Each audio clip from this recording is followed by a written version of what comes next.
In early 2024, the World Happiness Report was released. And as many of you following this channel will already know, Lithuania was ranked first in the world for happiness, but only for people under 30. You know, happiness is such an intangible and difficult thing to measure, and what brings happiness to people also differs from country to country, and even person to person. So while I think it's great to announce that Lithuania is number 1 on such an interesting chart, it's worth digging deeper into the data, how it was collected, and what other results were presented. So let's get started. Okay, well, to start things off, I have to give a good deal of background about the report, and so if you want to get to the part where I talk about Lithuania specifically, head over to this time in the video. So you can find the full report at worldhappiness.report. The World Happiness Report is a partnership of several organizations: Gallup, Oxford Wellbeing Research Center, the UN Sustainable Development Solutions Network, and the World Happiness Report's editorial board. On the website, you can see a few academic institutions listed as having participated in the project. To my surprise and delight, of all the universities in the world, the 2 big institutions in Vancouver were part of this project: the University of British Columbia, or UBC, and Simon Fraser University, or SFU. Fun fact, I applied to both, was accepted by both, and, well, just went to one of them. But anyways, the rankings in the 2024 World Happiness Report come from surveys from 2021 to 2023 and are all based on answers to the main life evaluation question asked in the poll. The big question asked survey respondents to rate their own current lives on a scale between 0 and 10. Well, actually, the real question was this.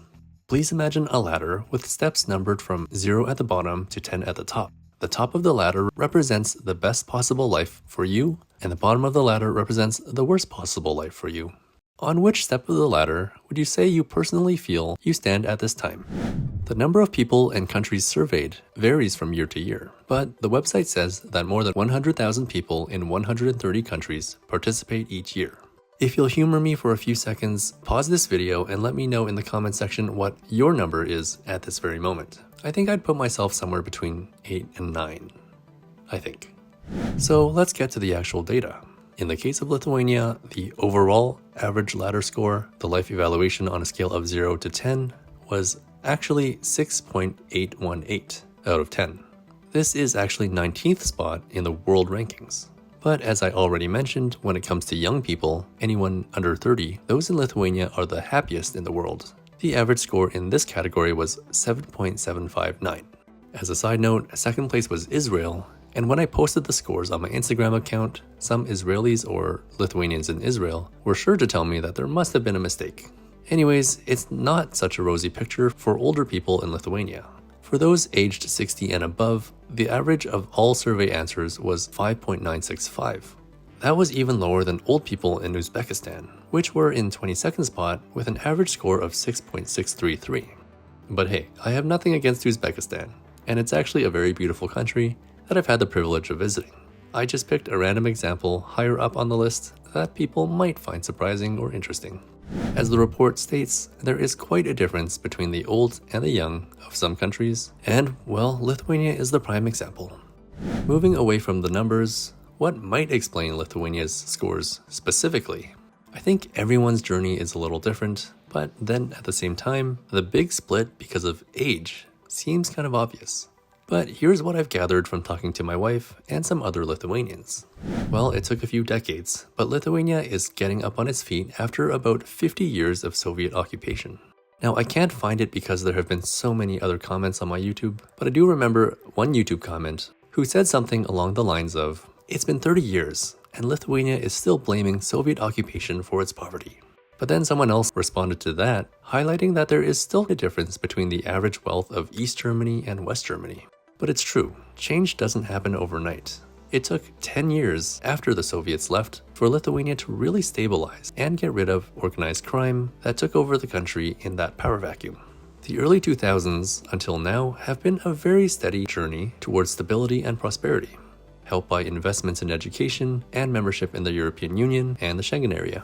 The Happiness Report's graph showing changes in happiness over the last 15 or so years is actually quite telling. Comparing the most recent survey results to survey results from 2006 through 2010, we can see that the Baltic countries have all made impressive gains in their reported happiness. Latvia's average jumped up by 1.47, Estonia by 1.12, and Lithuania by 1.23.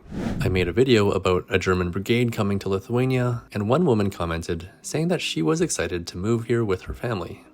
I think this one response to that German woman's comment, which I corrected for grammar, could explain why younger Lithuanians are happy and why older Lithuanians may have scored their lives lower. Hey, I was born and live in Lithuania.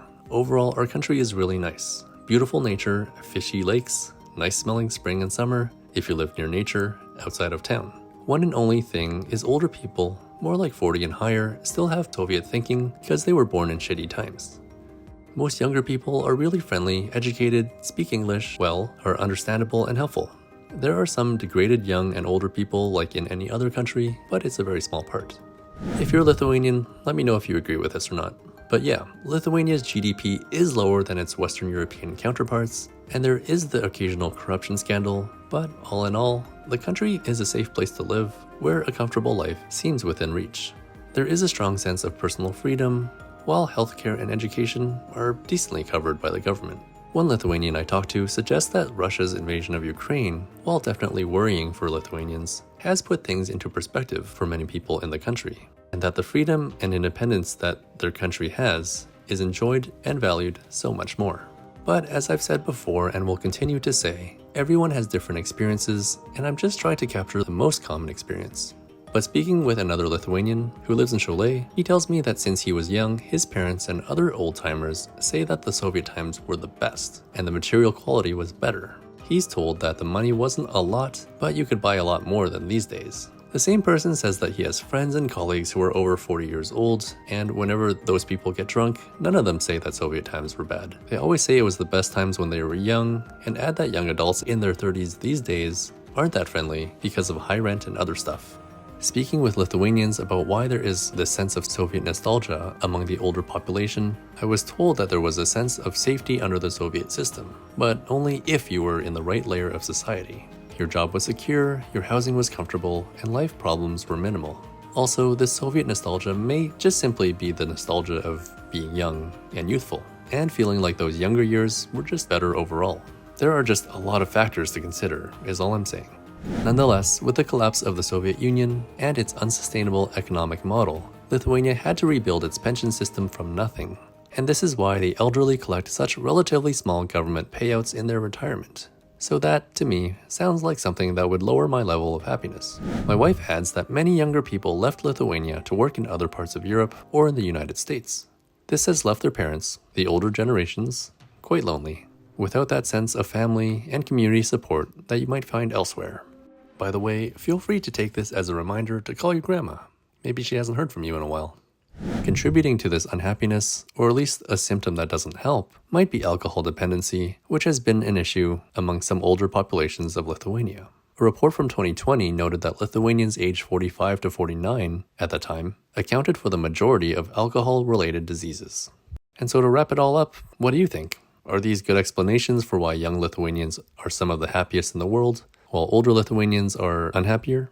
Let me know what you think by leaving a comment. If you enjoy this channel and want to support me in making more videos, please consider becoming a Patreon patron. Members will get early access to future videos, along with some other fun little perks. There's a link to this down in the description. Thanks again for watching.